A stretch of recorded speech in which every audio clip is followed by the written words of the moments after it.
se esse resultado acaba abrindo um alerta em relação ao Vasco precisar de contratações para a janela do meio do ano e o quanto você vai trabalhar para que o time venha a sair dessa situação. Obrigado. Primeiramente, boa noite. Eu não vou falar de contratação agora, não vou ser incoerente. Cheguei aqui semana, quarta-feira, estava falando que eu gosto do elenco do Vasco. Pontualmente, se a gente tiver bons jogadores para contratar, a gente vai contratar. O sinal de alerta do Vasco está ligado desde quando eu cheguei. A situação no Campeonato Brasileiro é uma situação extremamente delicada. O time tem 10 pontos em 11 partidas. E é isso em relação... Bom, vocês vão perguntar daqui a pouco em relação ao jogo, mas vou até me adiantar. A gente... O que prejudicou demais na partida, nós tomamos 2 gols, mas extremamente fáceis de serem evitados. Uma bola parada, que a gente treinou muito. Os caras tiveram 2 ou 3 escanteios e conseguiram fazer um gol na gente. Uma bola raspada de primeiro pau.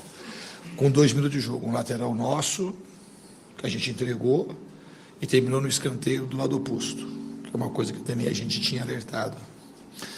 Que eles acabam, quando eles pegam a bola, eles tiram a bola de um corredor e botam no outro. E um segundo gol mais fácil de ser evitado. Uma área, 2 caras para marcar na área, a gente conseguiu não marcar. E deixou o jogador finalizar. E, de maneira geral, o time não jogou mal com a bola. Não jogou mal. Finalizou 20 vezes, o Bragantino finalizou 4 vezes. A gente não teve efetividade, a gente teve chances claras para fazer o gol e não fez gol. Mas a gente precisa ser efetivo, mas mais do que ser efetivo, a gente pode tomar outro tipo de gol. Porque o adversário se esforçou muito para fazer, fez coisas diferentes que o Bragantino até poderia ter feito, que é um time bom, mas não foi o que aconteceu. A gente facilitou demais os 2 gols que a gente tomou. Diniz, Thiago Totti, Vasco Velocidade. Agora vai ter uma parada curta para a eliminatória, depois alonga para o Mundial de Clubes.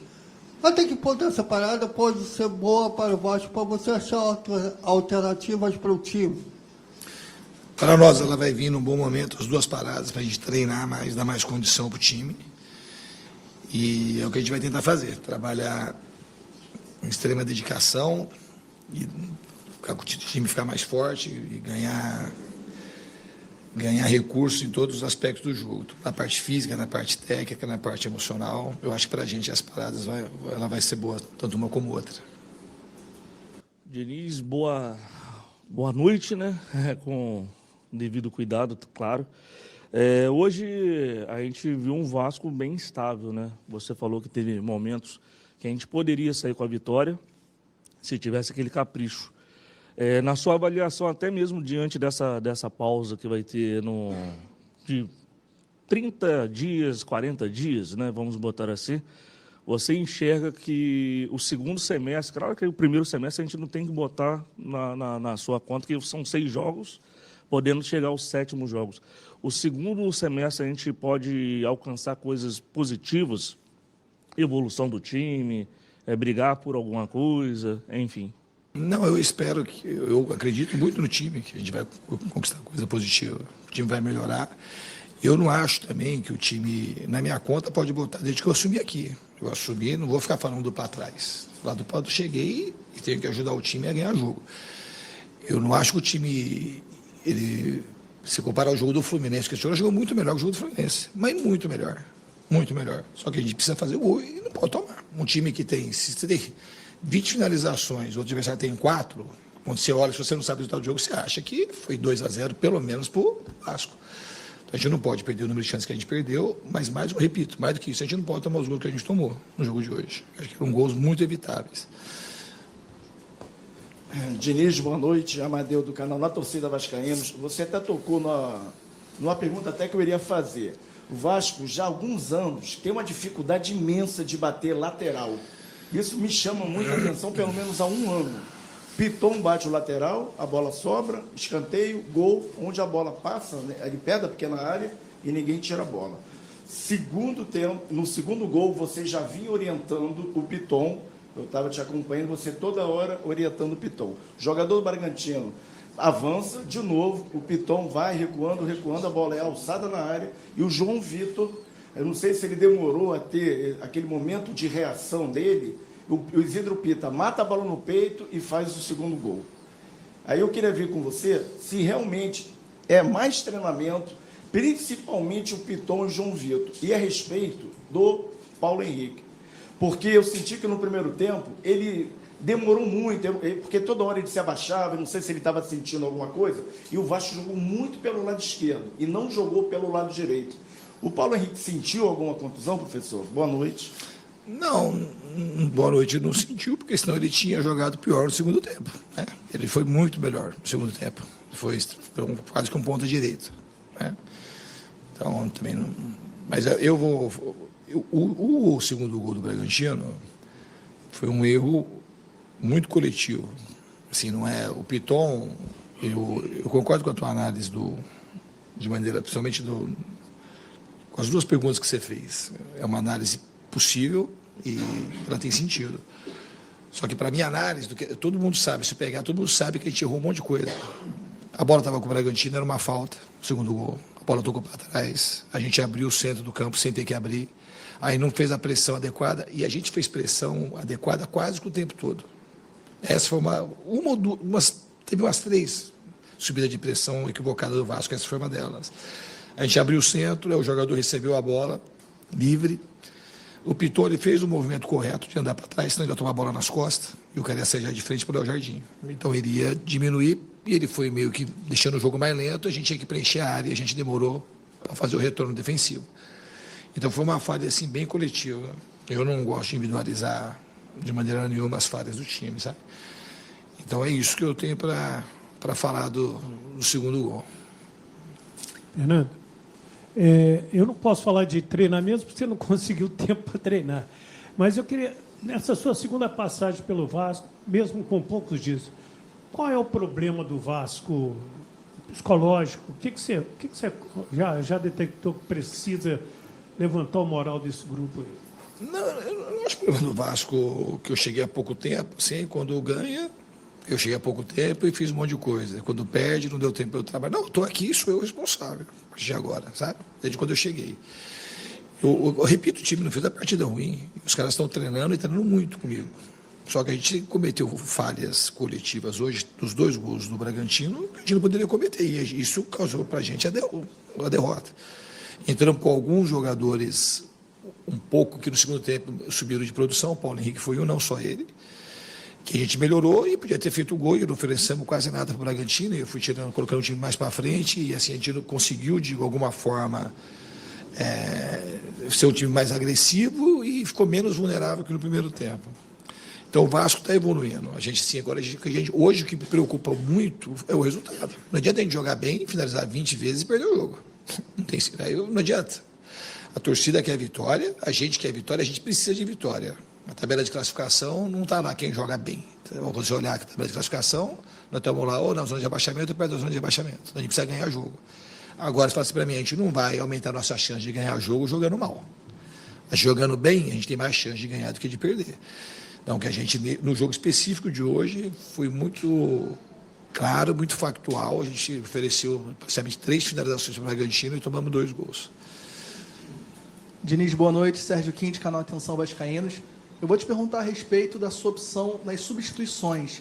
Já teve jogo em que você não fez as 5 substituições, em alguns casos você, hoje, por exemplo, você fez as substituições finais já depois dos 40 minutos, na reta final do segundo tempo, e muitos têm a impressão de que os jogadores do Vasco ficam cansados, alguns jogadores cansados. A gente viu o Nuno não 100% fisicamente no segundo tempo, você só foi substituir no final.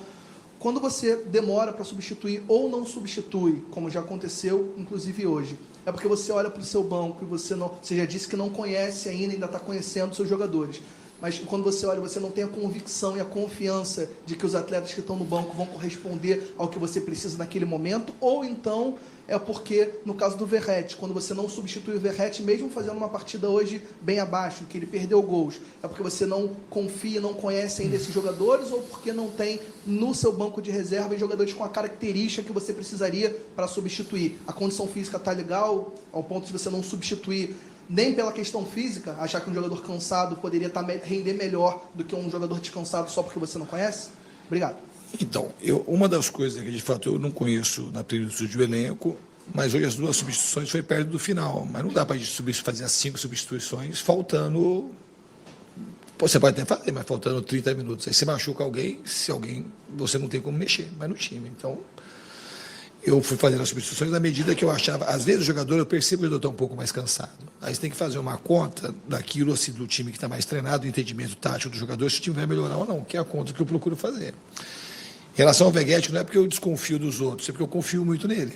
É um jogador que tem muito gol, tem muito carisma, um cara confiante. Então, numa condição que se precisa fazer gol, a gente ia no segundo tempo. Tem muito cruzamento, como teve. Então, o Veguete hoje, ele dificilmente ia sair do time, dependente de quem estivesse no banco. Se tivesse mais um jogador com a característica dele, ia ficar 2 centroavantes. Porque a chance mais fácil para a gente fazer o gol hoje, no segundo tempo, seria um gol de cabeça. Ou uma bola de rebote, que a bola foi para a área e voltou. Porque o jogo eles fecharam, foram colocando gente para trás, colocaram 3 zagueiros, então não é desconfiança de quem entra, é uma confiança grande que eu tenho no Veguete. Desculpa, você não colocou um segundo atacante por não ter esse jogador com essa característica? Um segundo centroavante? Não, eu coloquei o segundo atacante que a gente tem, é o Alex Teixeira, ele entrou no jogo.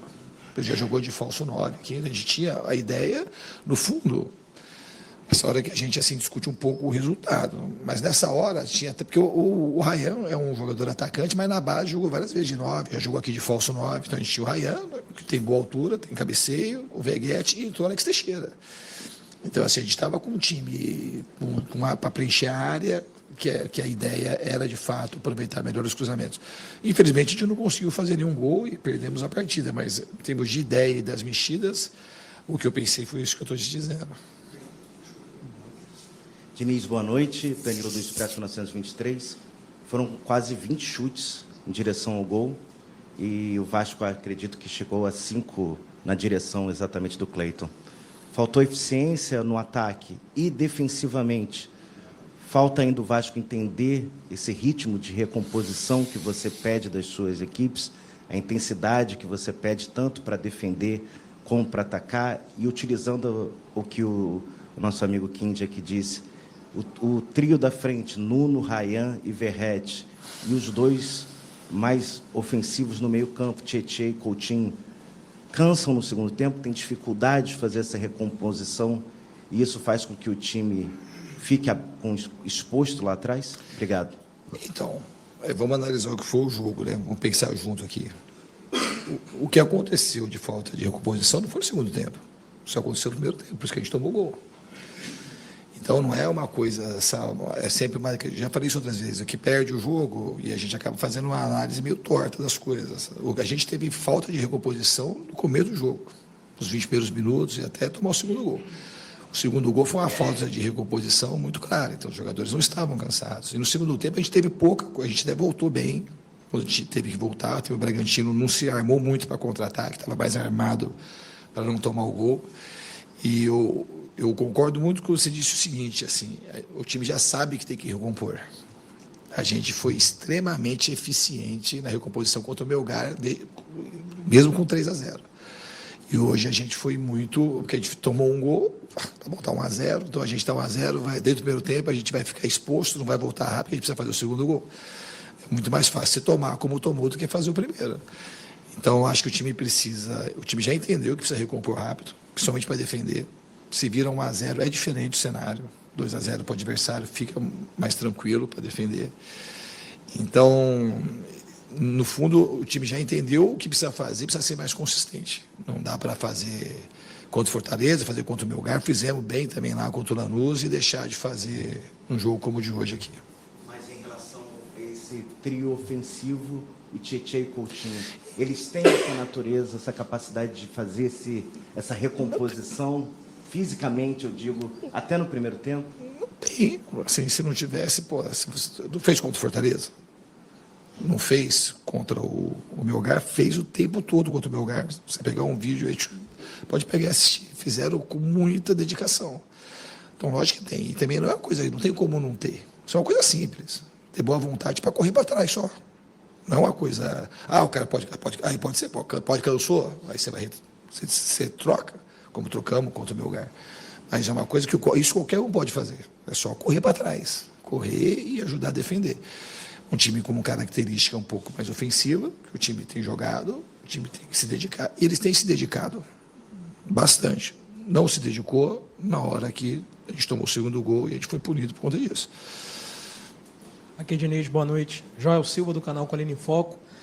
Claro que num recorte curto, tem 2 derrotas no Campeonato Brasileiro e uma vitória sob o seu comando. O Vasco tem 7 derrotas no campeonato.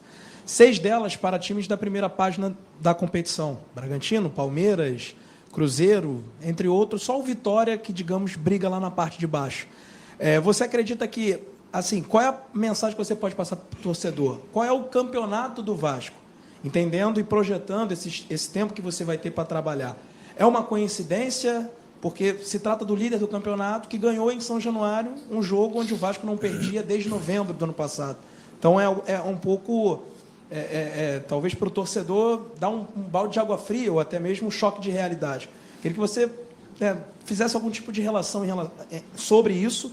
E, se me permite mais uma pergunta, sobre o Payet. Se você conta ainda com o Payet, tendo em vista que ele foi para a França, se você pode falar um pouco mais sobre a situação dele. Obrigado. O Payet teve um problema familiar, ele foi para a França e, se ele tiver condições de ficar, uma coisa também que não é só vontade minha, é um jogador que tem uma qualidade que dispensa comentários. Então, eu, como treinador, se pudesse contar, seria muito bom. Mas eu não sei como é que vai ser. Um jogador que tem um brilho extremamente diferenciado. Em relação à página, eu não vou te falar que a partida de hoje não era a partida para ter perdido. Um time que tem esse desempenho que teve hoje, e se jogar outras vezes, a tendência é de ganhar um jogo como o de hoje. Eu não consigo separar, se você perguntar para mim, eu não vou falar assim, perdeu para os caras da parte de cima. A gente não vai aceitar perder para os caras de cima. O Campeonato do Vasco vai ser lutar pelo próximo jogo, ganhar e subindo gradativamente, não olhar. Eu não vim para o Vasco pensando, falar assim, é lógico que a gente está numa condição hoje, você fala assim, hoje, a gente precisa sair da zona de rebaixamento, daquela zona perto ali da zona de rebaixamento. Esse é o Campeonato do Vasco hoje, mas não é o campeonato que eu quero disputar com o Vasco, de maneira nenhuma. Os caras me contrataram, ninguém me contratou para isso. E eu não sou assim e não vou ser assim nunca. Agora, se precisasse, você tem que fazer o que tem preciso. Nesse momento aqui, a gente precisa se afastar da zona de rebaixamento. Mas eu não quero disputar para o Vasco isso.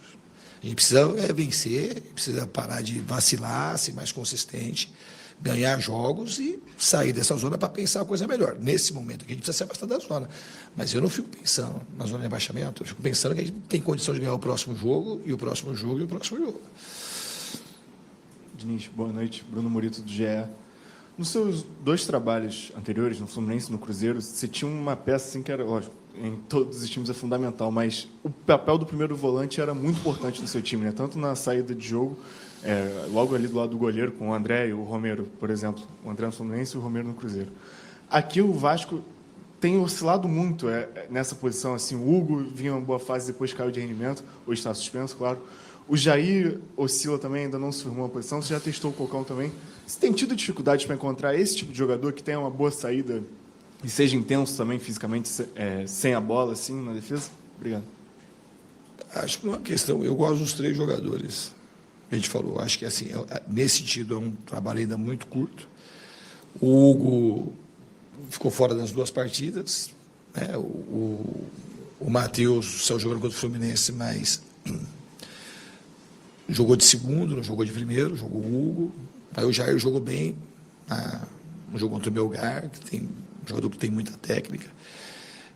É difícil falar de uma questão que eu estou com uma dificuldade de achar. Isso aí vai acontecer, a gente vai achar um jogador, no melhor momento vai aparecer. Assim, a gente não teve, também não deu sequência. Dá para saber assim, se é uma dificuldade, porque a gente não teve. O Hugo Moura está vindo jogando e ele não jogou por conta das suspensões. Ele ficou 3 jogos, ficou 2 suspensos, né? Então, é uma coisa que daqui a pouco vai encaixar ali. Mas eu gosto de qualquer um, pode jogar. Até o Tietê pode jogar de 5, como terminou de 5. E jogou de 5 comigo no São Paulo também. Diniz, boa noite. Diogo Costa aqui na Rádio Web Total, na Rádio Grande Rio. Gostaria de saber, eu fiz essa pergunta para o Seabra e vou fazer para você. No primeiro tempo, o Bragantino marcou muito em bloco, ali no primeiro tempo. Muito? Em bloco, ali logo no começo do jogo. E logo no aquecimento, via muitas vezes jogadas de virada de bola no aquecimento do Vasco. e o PH estava muito livre lá pelo lado direito, tanto que quem estava acompanhando a cidade de cabine sentia que a torcida pedia para que o time virasse, mas virava tocando a bola de um até chegar ao PH. Não fazia, às vezes, inversão de jogada. Você chegou a perceber isso? Chamou a atenção do time? Porque o time estava muito pela esquerda no primeiro tempo de jogo. No segundo tempo, o time já teve mais mobilidade. Houve uma orientação sua no intervalo? Então, desde o primeiro tempo, o jogo estava se configurando mais para a gente usar mais inversões de corredor do que jogar por um determinado lado do campo.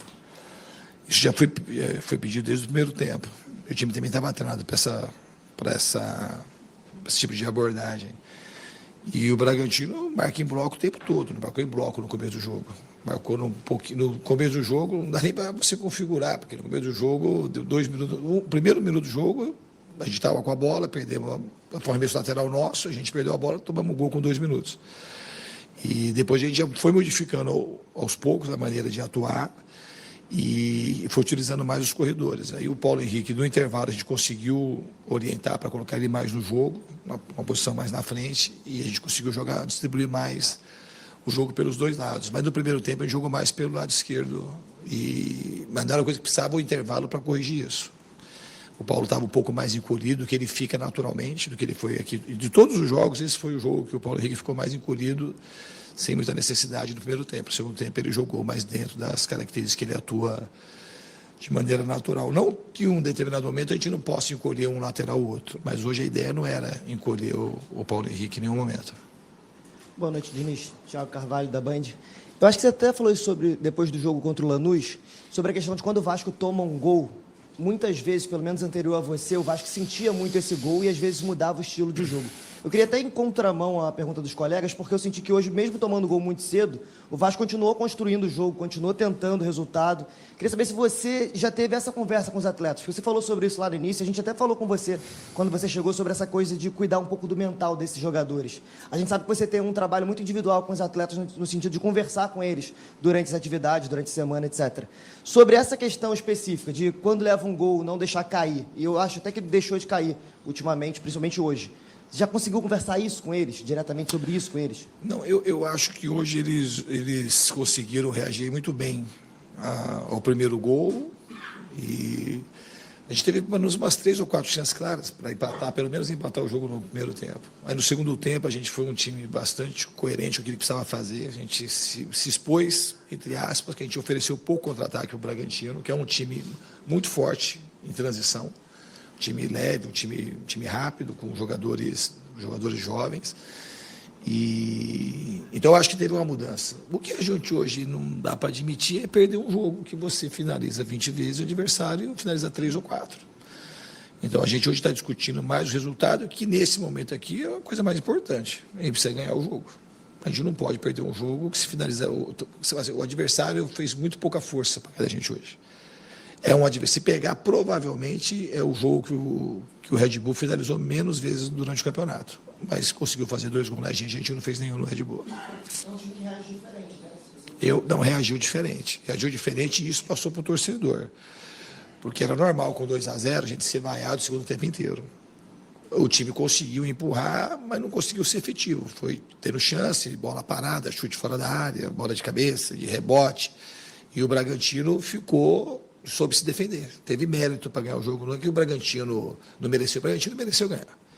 Porque eles foram efetivos, quando eles precisaram defender, eles deram a vida para se defender e conseguiram evitar que a gente fizesse o gol.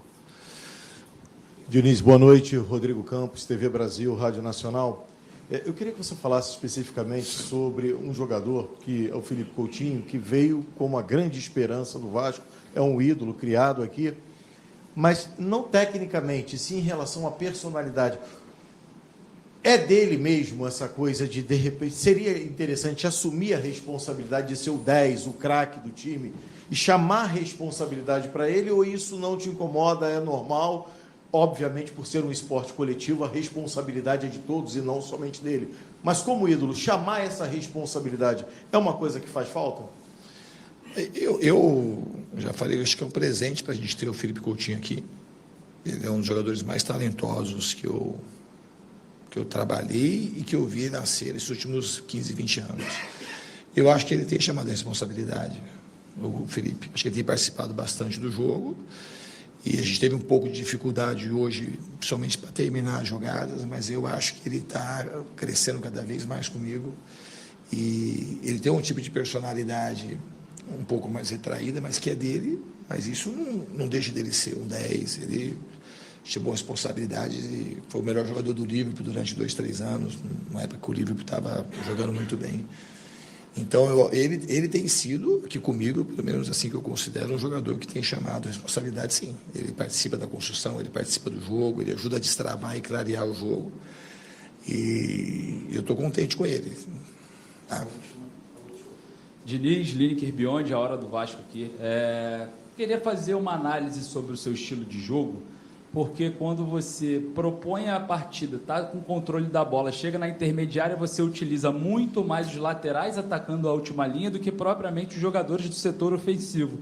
E aí fica um pouco contraditório se a gente for olhar para os clubes que atuam hoje ou estão na parte alta da tabela, eles utilizam até centroavantes mais móveis. É o caso do Palmeiras, por exemplo. Quando o Palmeiras vem com a bola dominada, os jogadores ofensivos estão se movimentando o jogo inteiro. E o Vasco eu vejo mais estático, eu vejo mais parado, e você utiliza muito mais os laterais com profundidade, viabilizando a bola aérea, do que propriamente esses jogadores do campo ofensivo.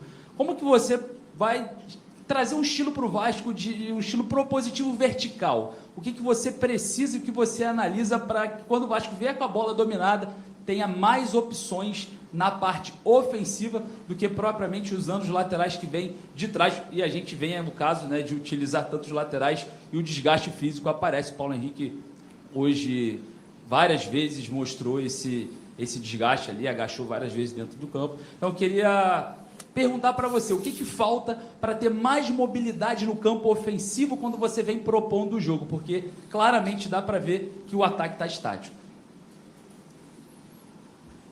Você viu isso? O time finalizou 20 vezes, acho que o ataque está estático. E contra o Melgar, a gente fez 3 gols contra o Fortaleza. Podia ter feito mais gols contra o Fortaleza, podia ter feito mais gols com o Melgar. O fato de você... É uma pergunta que... Vamos ver qual que é o sentido da pergunta. Qual que é o problema de atacar com o lateral? No fundo, fica mais ofensivo ainda do que se tivesse ponta. Porque se o lateral está dentro de fundo, a gente tem mais atacante dentro da área. Então, não tem o Palmeiras de mobilidade. Que jogo do Palmeiras que você vê que o time está marcando lá atrás e os caras ficam mexendo na frente? O Palmeiras é um time que usa muito cruzamento. Tem vezes que joga com dobra lateral, joga 2 laterais. Está usando o Palmeiras de exemplo, porque o Palmeiras está ganhando, mas não é por esse motivo que você está falando. E a gente não deixou de ganhar por conta desse motivo, muito pelo contrário. É um time assim que os atacantes, para ter coerência, os atacantes estavam muito mais perto da região do gol do que aqui na lateral. Então, a gente tinha mais atacante perto da área, cara, que tem mais refino para fazer o gol.